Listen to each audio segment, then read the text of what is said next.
Welcome to the Cool Creatures Podcast. My name is Wesley Mason, and I love animals. I hope you enjoy my podcast.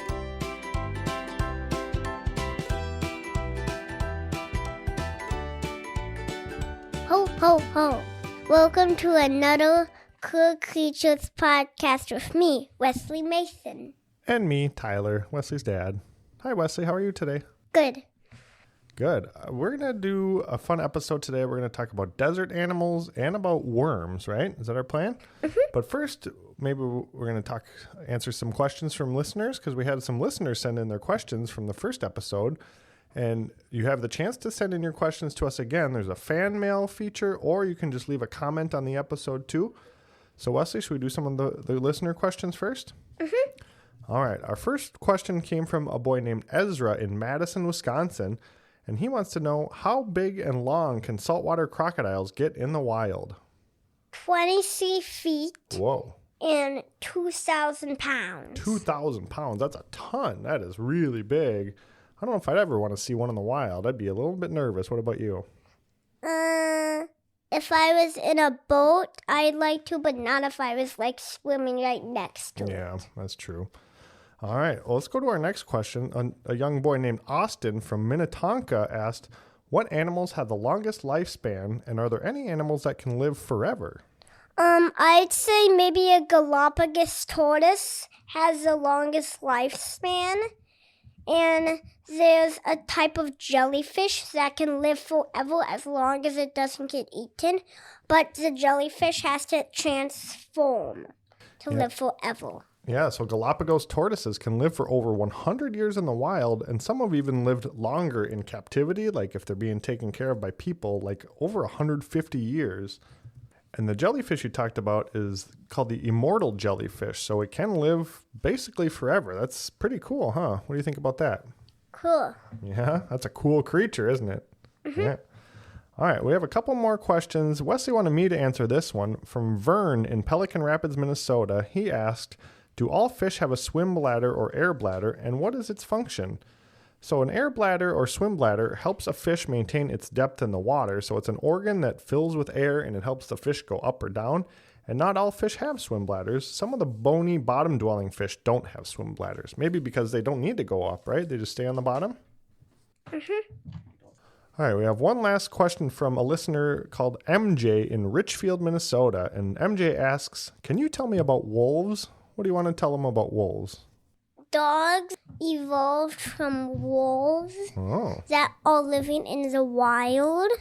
Yeah. And if you see a wolf on your own, it's actually really safe. But if you see one riding a horse or something, you might want to... If you're riding a horse, not if the wolf is riding a horse, right? Uh-huh. Yeah. If you're riding the horse, you might want to go away from the wolves as best as you can. Why is that?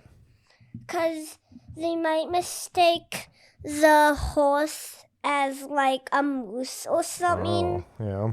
And they might try to attack it and eat it. Uh-huh. Yeah. The best way is if you have any meat with you, toss it behind you so the wolves will probably eat that instead. And they like to eat rabbits, white-tailed deer, and moose.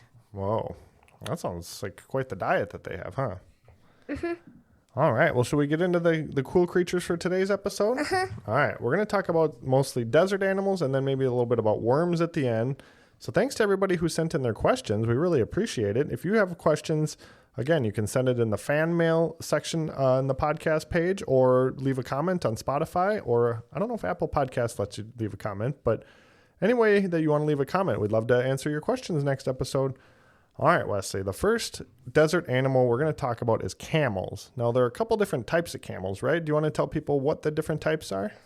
The two different types are Bactrian. Bactrian, okay. And dromedary. Dromedary. Now, how do you tell the difference between those two?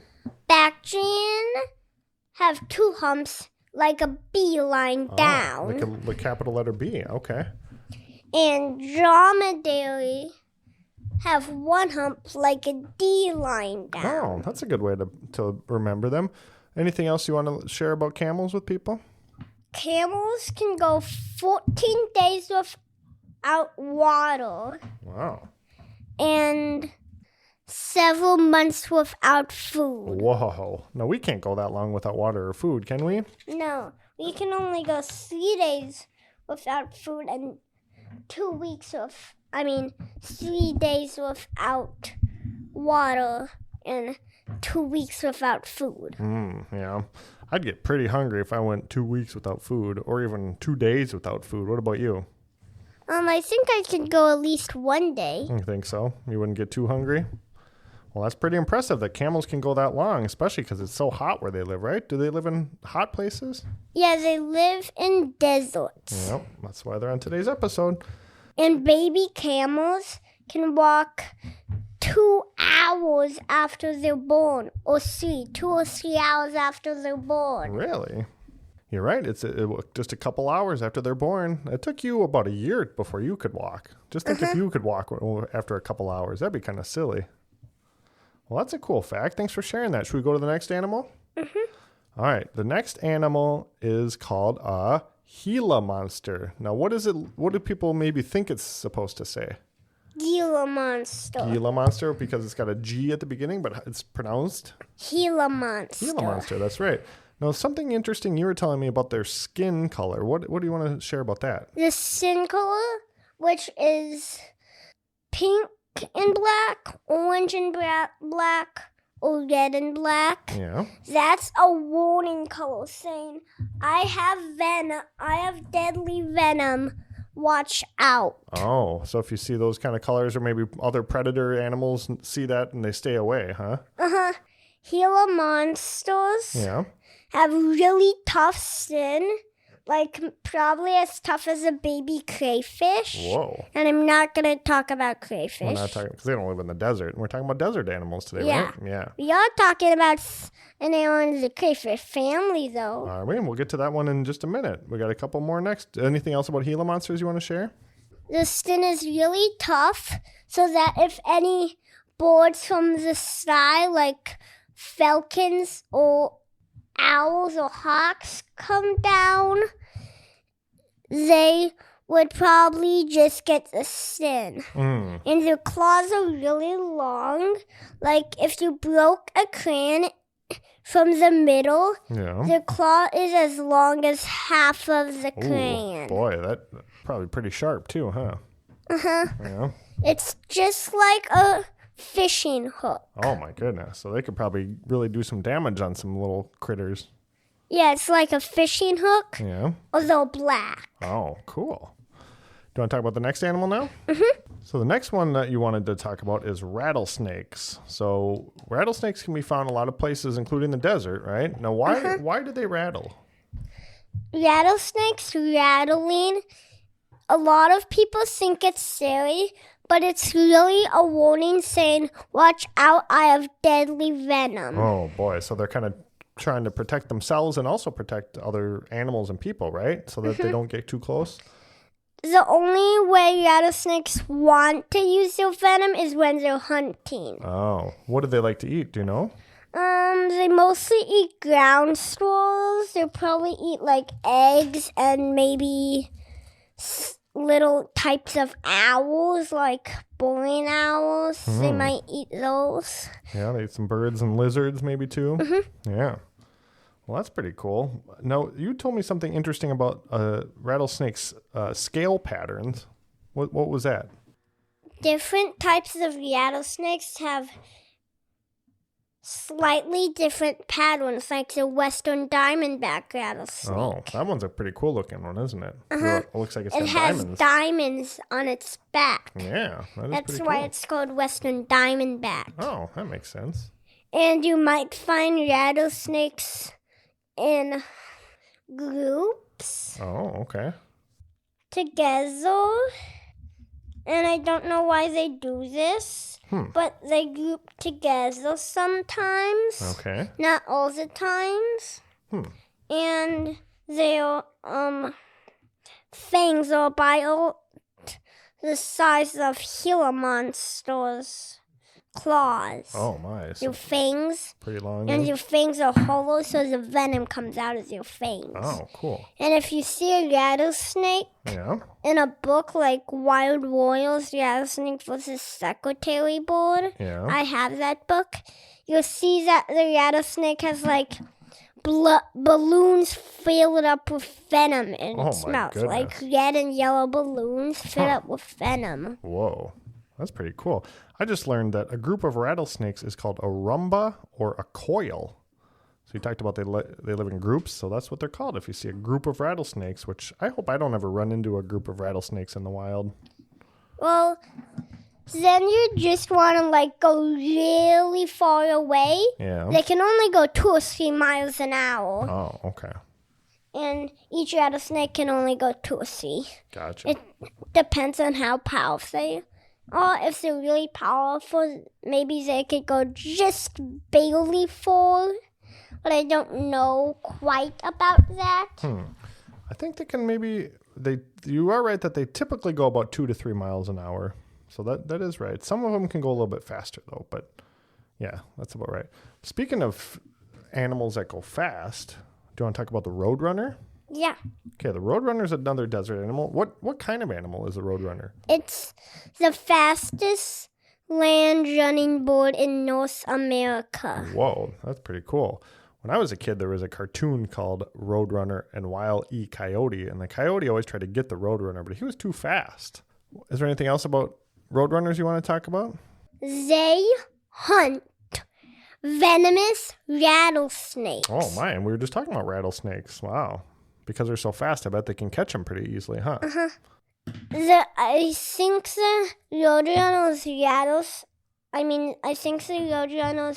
secret power to killing the rattlesnakes is to pick them up by the tail so they don't get bit, and then like swing them around so their head and body hits the ground. Ouch, that sounds and painful. like just like some sharp rocks so they might get cut doing that. Oh. But not the roadrunner, the rattlesnake. Yeah.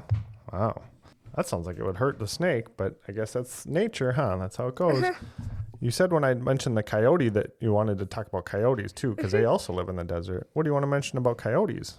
Why are they a cool creature? Coyotes hunt roadrunners. Oh, my. They're one of the top predators after Gila monster. Really? Gila monsters are a little tougher. They also hunt rattlesnakes, but their technique is different.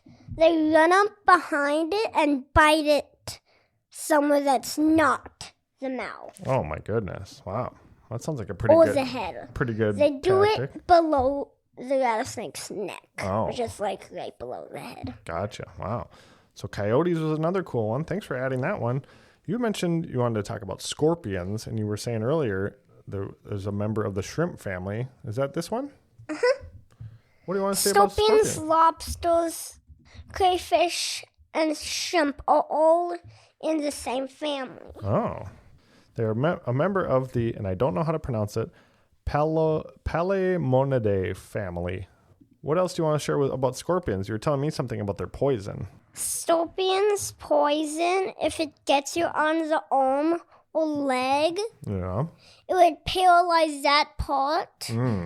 But if it gets you like in your head or neck or body, Yeah. it kills you. Ooh, my. So watch out for scorpions if you're in the desert, if you're on a hike or And something. their pinchers Yeah. isn't that painful. It's probably like being pinched by like a crayfish. And they have little teeny pinchers by their mouth. Yeah. Now, it's pretty rare that a scorpion's bite will kill you. It can happen, but it doesn't happen very often, right? Yeah. But I still wouldn't want to get bit by one because it probably still hurts. Yeah. Yeah. Well, there's one more desert animal that you wanted to talk about, and it's the Goliath tarantula. What do you want to share about that cool creature? Goliath's tarantulas Yeah. are the largest type of tarantula in the world. They're the largest type of spider in the world, aren't they? And they like to eat small rodents. Oh, my. They don't want to eat capybaras, which I'll talk about in a different podcast if I didn't do it in my last one. Okay. Because capybaras are the size of a small pig. Whoa. Or like a really big guinea pig. They like to eat ground squirrels and mice. Oh, my. Yeah, they eat mice, even bats too, earthworms, frogs, toads. Now, they're also known as the Goliath bird eater. And they like to eat lizards. Lizards too, yeah, you're right, lizards and snakes. And they can grow to be almost a foot long. We watched a video of somebody feeding one of those, and it was pretty big. And a Goliath tarantula is the size of a man's hand. Oh my goodness. Would you want to hold one in your hand? Or on top of your head? Maybe when I'm older when they ate a really big meal, so they wouldn't be hungry for a while. So then they wouldn't want to eat you? Yeah. That might be a good idea. Well, I think that's all the desert animals we wanted to talk about today. You also said you want to talk about worms. What did you want to share about worms today? Worms never drown because Oh. they breathe through their skin Yeah. on land and in water. Really? And not many people know how to tell worms' bottom and head apart. Yeah, I don't know how. So the Band-Aid thing, it's like the really light pink one. Mm-hmm. Like the light pink, 10 little Kind of like the rings around it, or grooves you were saying? Yeah. Yeah, like the grooves. Yeah. With 10 little grooves in it. Yeah. That's the side with their head. The pinks is like their neck. Oh, okay. And worms, I do not think they really have any bones like I don't think they do. octopuses. Octopus have no bones. Yep, that's right. And worms can be found lots of places, can't they? We find them in our yard sometimes. We use them. What do we catch with worms sometimes? Fish. Yeah, we We to go catch fishing. fish at our cabin. Yeah. The largest fish I ever caught with a worm was a bass. Yeah, you caught a nice bass this summer. That was great. I bet he loved eating that worm, didn't he? Yeah. I think it was a pretty big worm. Yeah. Big worms catch big fish. Anything else about worms, or is that all? Worms have so many different predators, Yeah. like robins and star-nosed mole. Oh, okay. So they have a special defense. Their slime Yeah. is kind of not that cool, but it's not cool about a cool toy. Yeah. It's not cool to eat and stuff. I bet it doesn't taste good, huh? And if worms had sock flavor slime Ooh. that some of them shot out, Yeah. I bet nobody would want to eat Well, worms. that would be stinky, huh? But you're right, though. Lots of birds like to eat worms. After it rains and the worms come out, we can see lots of birds pecking at the ground and trying to get worms, right? Yeah. And one last thing about worms. Sure. Worms are really slimy, like Jello. Ooh. Like a thinny brown piece of Jello. Yeah. But they don't taste like Jello. Yeah. Not at all. What happens when we cut a worm in half to use it for fishing? The bottom part of the worm, it can feel, because worms don't have eyes, so it feels. Yeah. Same with the head part. So it would still be alive. It would just be a half worm. Yeah. But both halves kind of are still wiggling around after you cut it, right? Cut a worm into a million different pieces, then it would be dead. Yeah. Because how can a million little pieces, if you cut up a radish or a carrot, Yeah. it doesn't come back. But if you cut it in half, then it could still roll around, right? Yeah. Well, that was pretty cool, bud. Thanks for sharing about all these cool creatures. Is there anything you want to tell people listening to this episode? Who's excited for Christmas? Me. I bet a lot of people listening are. This is an exciting time of year, isn't it? Who's excited for my birthday 2 days after Christmas? Me. How old are you going to be? I'm going to be 6. That's right. We're going to have a podcast on my birthday. Oh, we are? But Okay. first, we're going to have people sing happy birthday to me. Okay, that sounds like a good idea, bud. That'll be fun. Well, we're excited for all of that. It's going to be a busy month of December. And next time, we'll talk about lots more cool creatures. We haven't decided yet, have we? Or do you know what you want to talk about next time? I think I'm going to talk about maybe Australian creatures and cool. African creatures. Australian creatures and African creatures. So we'll kind of travel the world on the podcast and talk about some creatures that live on far away from us. That'll be fun. And then maybe on one of the ends, we're going to talk about creatures in neighborhoods, like in Eaton Prairie and Woodbury and Minnesota and Hudson. Okay. That sounds good. Like creatures that we can go geese out and and stuff. find in our backyard. Huh? Yeah, like geese and turtles and frogs and toads. Oh, that'll be a great episode. I can't wait. I hope everyone tunes into those episodes. Thanks, everybody, for listening today. If you don't already subscribe, you can find it on Spotify, on Apple Podcasts, or just search for the Cool Creatures Podcast. Right, bud? Mm-hmm. What do you want to say to everybody now?